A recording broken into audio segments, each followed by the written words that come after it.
Welcome to Tenor Tech, where I solve the problems you didn't even know you had. In this video, I will show how to make rock candy in the microwave, full guide.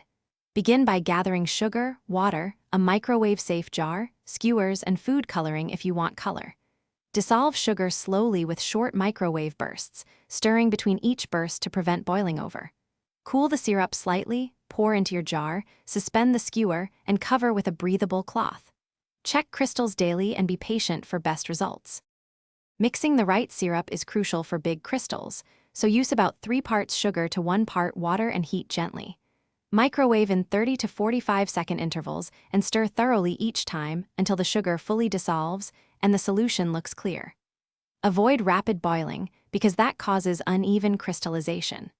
Let the syrup cool just until warm, not hot, before transferring it to your jar to suspend the skewer for crystal growth.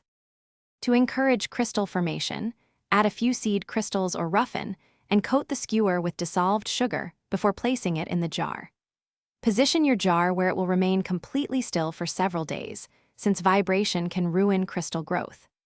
Inspect the jar daily to remove any surface film or stray crystals with a clean spoon, and cover with a breathable cloth to keep dust out while allowing evaporation to feed the crystals. Thanks for watching. Subscribe to keep your life in tune.